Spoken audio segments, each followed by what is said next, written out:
Subscribe now and press the bell icon. Never miss an update. नमस्कार मेरे प्यारे दोस्तों, स्वागत है आप सभी का आपके अपने YouTube channel PK smart GK में। दोस्तों, आज के इस वीडियो में हम बात करने वाले हैं रसायन विज्ञान के बारे में, जिससे रिलेटेड हम top 25 plus most important question answer लेकर आए हैं। दोस्तों, इससे पहले हमारी एक क्लास कंप्लीट हो गई है और ये हमारी सेकंड क्लास है। अगर किसी ने पहले वाली क्लास नहीं देखी है तो वो देख लीजिए, उसकी लिंक आपको डिस्क्रिप्शन में मिल जाएगी। सभी क्वेश्चंस मोस्ट इंपॉर्टेंट लिए गए हैं और एग्जाम सिलेक्टेड लिए गए हैं, जो कि कई बार एग्जाम में पूछे गए हैं और आगे भी पूछे जाएंगे। तो आप वीडियो को कंप्लीट देखिएगा और आपको यदि इसकी पीडीएफ चाहिए तो आप हमारे telegram channel PK smart GK को ज्वाइन कर लीजिए, वहाँ पर आपको इसकी फ्री में पीडीएफ मिल जाएगी। तो चलिए बिना टाइम वेस्ट किए हम स्टार्ट करते हैं। दोस्तों, आज का हमारा फर्स्ट क्वेश्चन है, न्यूट्रॉन की खोज किसने की थी? तो ऑप्शन दिए हुए हैं, जेम्स चैडविक ने, रदरफोर्ड ने, नील्स बोर ने या फिर न्यूटन ने। तो यहाँ पर करेक्ट आंसर हो जाएगा ऑप्शन नंबर ए, जेम्स चैडविक ने। न्यूट्रॉन की खोज जेम्स चैडविक ने की थी। जबकि प्रोटॉन और इलेक्ट्रॉन की देखें, ये देख लीजिए आप, एक ट्रिक है, इससे पहले भी मैं वीडियो में बता चुका हूँ। ये ट्रिक इंपॉर्टेंट है, इससे आपको तीनों याद हो जाएंगे, इलेक्ट्रॉन, प्रोटॉन और न्यूट्रॉन। ईंट पर नाच, ईंट पर नाच, ईंट से हो जाएगा इलेक्ट्रॉन की खोज जे टॉमसन ने की थी। पर से हो जाएगा प्रोटॉन की खोज रदरफोर्ड ने की थी। यहाँ पर परमाणु लिख दिया, प्रोटॉन आएगा। प्रोटॉन की खोज रदरफोर्ड ने की थी, पर से ये हो जाएगा। और नाच से हो जाएगा न्यूट्रॉन की खोज जेम्स चैडविक ने की थी। ठीक है, तो इसको आप अच्छे से देख लीजिएगा। नेक्स्ट क्वेश्चन की ओर चलते हैं।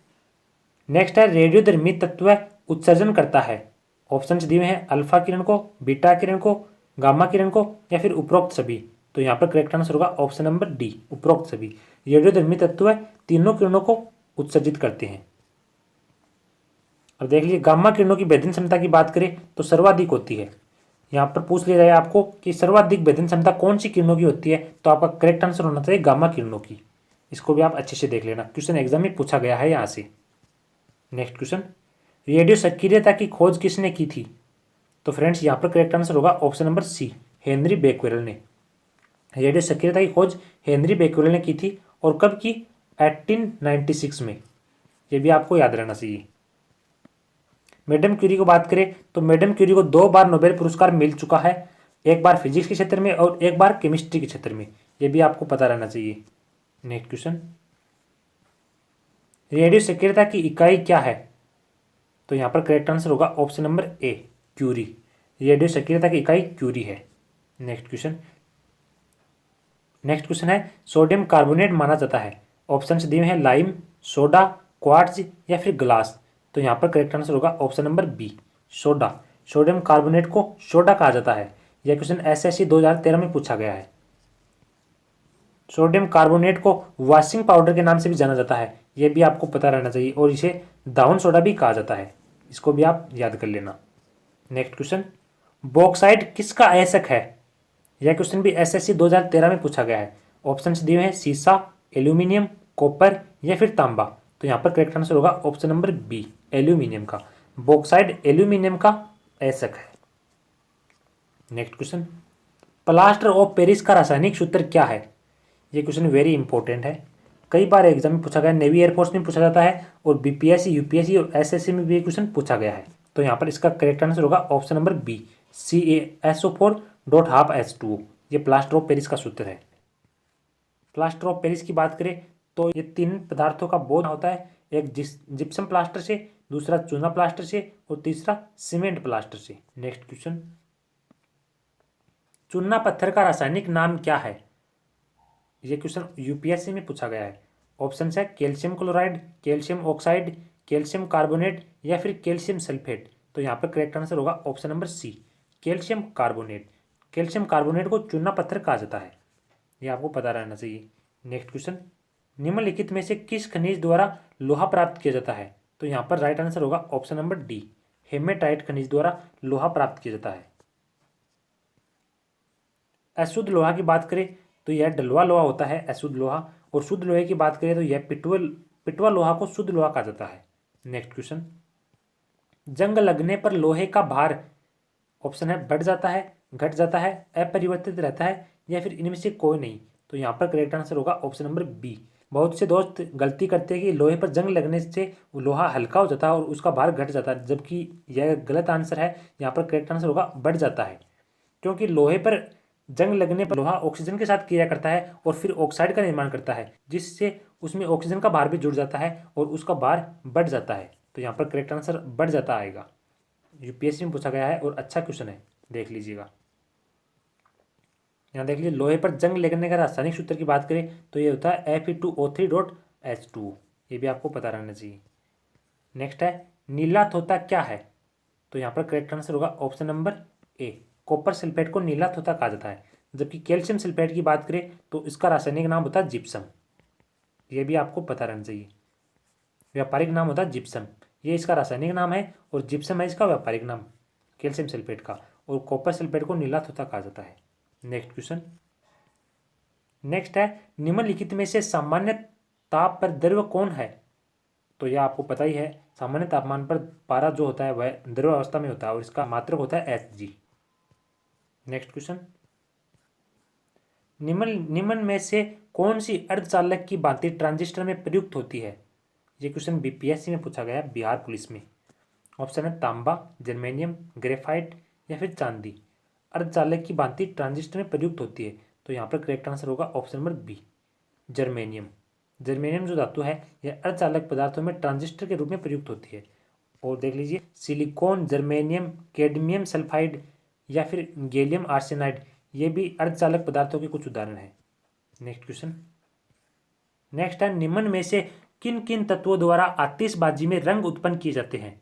तो यहाँ पर राइट आंसर होगा ऑप्शन नंबर सी, स्ट्रांसियम और बेरियम द्वारा।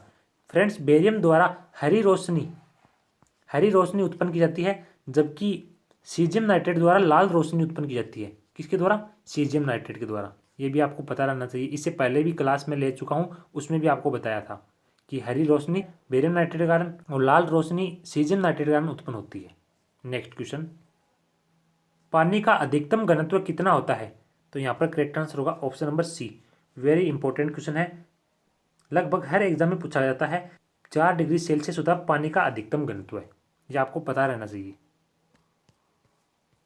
जल का घनत्व अधिकतम 4 डिग्री सेल्सियस पर होता है, जमने पर यह जल का घनत्व कम हो जाता है। यह आपको पता रहना चाहिए कि जमने पर जल का घनत्व कम हो जाता है और इसका आयतन 9% बढ़ जाता है जमने के बाद। Next question. निम्नलिखित में से किसमें कार्बन नहीं है? ऑप्शन है हीरा, ग्रेफाइट, कोयला या फिर इनमें से कोई नहीं। तो इन सभी में तो कार्बन होते हैं, हीरा में भी होता है, ग्रेफाइट में भी होता है, कोयले में भी होता है। नहीं पूछा है तो यहाँ पर डी आंसर करेक्ट हो जाएगा। Next question. वाहनों से निकलने वाली प्रदूषित गैस मुख्यतः कौन सी है? तो फ्रेंड्स, वो होती है carbon monoxide. Option B is the correct answer. Next question. Bhopal gas त्रासदी में मुख्य घटक था। यह क्वेश्चन एसएससी 2013 में पूछा गया। पहले तो आपको यह पता होना चाहिए कि भोपाल गैस त्रासदी हुई कब थी। ये क्वेश्चन भी एग्जाम में पूछा जाता है कि भोपाल गैस त्रासदी कब हुई थी। तो वो हुई 3 दिसंबर 1984 को। मध्य प्रदेश के भोपाल शहर में 3 दिसंबर 1984 को भोपाल गैस त्रासदी या भोपाल गैस कांड हुआ था, जिसका मुख्य घटक था मिथाइल आइसोसाइनेट। तो यहाँ पर ए आंसर करेक्ट हो जाएगा। Next question. नेक्स्ट क्वेश्चन की बात करें, रेडियोधर्मी पदार्थों में किस दौरान कोई परिवर्तन नहीं होता है? यह क्वेश्चन भी बीपीएससी और एसएससी 2009 में पूछा गया है। तो यहाँ पर करेक्ट आंसर होगा ऑप्शन नंबर सी, गामा उत्सर्जन में। रेडियोधर्मी पदार्थों में गामा उत्सर्जन के दौरान कोई परिवर्तन नहीं होता है। Next question. वायु में कौन सी नोबेल गैस नहीं पाई जाती? तो फ्रेंड्स, यहाँ पर करेक्ट आंसर होगा option number D, radon gas. Next question. Radon एक स्वाभाविक रूप से होने वाली रेडियोधर्मी गैस है जो मिट्टी, चट्टानों, निर्माण सामग्री आदि से निकलती है। यह भी आपको पता रहना चाहिए। Next question. ठोस कपूर से वाष्प बनाने की क्रिया को क्या कहते हैं? तो ये तो सभी को पता है, बचपन से पढ़ते आ रहे, उद्रवपातन। ऑप्शन सी करेक्ट हो जाएगा। उद्रवपातन एक भौतिक रासायनिक प्रक्रिया है जिसमें कोई ठोस सीधे ही वाष्प अवस्था में परिवर्तित हो जाता है। Next question. नेक्स्ट है फॉर्मिक एसिड अर्थात फॉर्मिक अम्ल सबसे ज्यादा किस में पाया जाता है? तो फ्रेंड्स, वो पाया जाता है चिट्टी के डंक में। ऑप्शन बी करेक्ट हो जाएगा। Next question. चाइनीज खाने में प्रयुक्त सिरका आमतौर पर क्या होता है? तो इसका करेक्ट आंसर होगा option number C, acetic acid. Next question, next है साइट्रिक एसिड मुख्य रूप से किस में पाया जाता है या किस में होता है? तो यहाँ पर करेक्ट आंसर होगा ऑप्शन नंबर डी, नींबू में। सिट्रिक अम्ल नींबू में पाया जाता है, अर्थात खट्टे फलों में पाया जाता है, जैसे नींबू हुआ, संतरा हुआ, इनमें सिट्रिक एसिड पाया जाता है। जबकि इमली की बात करें तो इसमें टार्ट्रिक अम्ल पाया जाता है। टार्ट्रिक, इमली में टार्ट्रिक अम्ल पाया जाता है और दूध में पाया जाता है लैक्टिक अम्ल। ये भी आपको याद रखना है, दूध में लैक्टिक अम्ल पाया जाता है।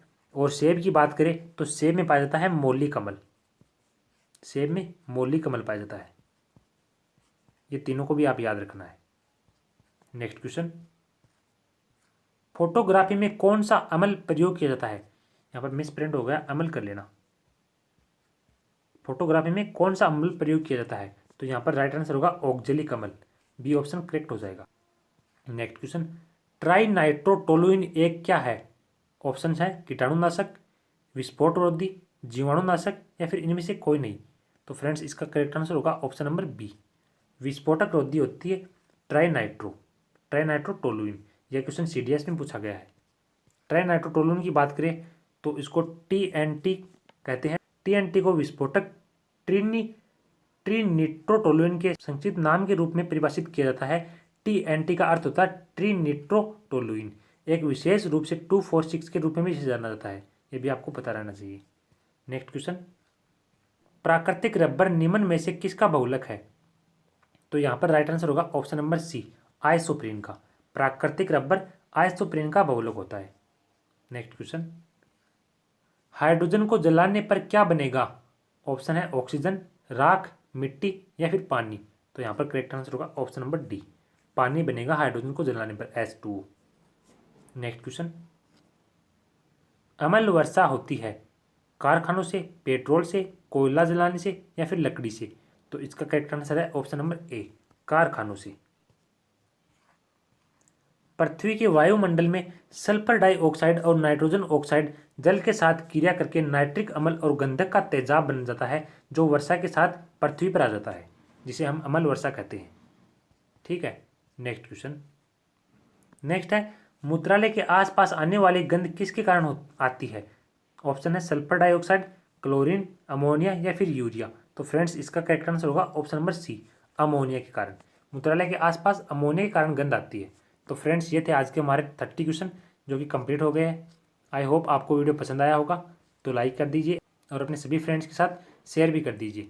तो चलिए मिलते हैं नेक्स्ट वीडियो में, तब तक के लिए जय हिंद।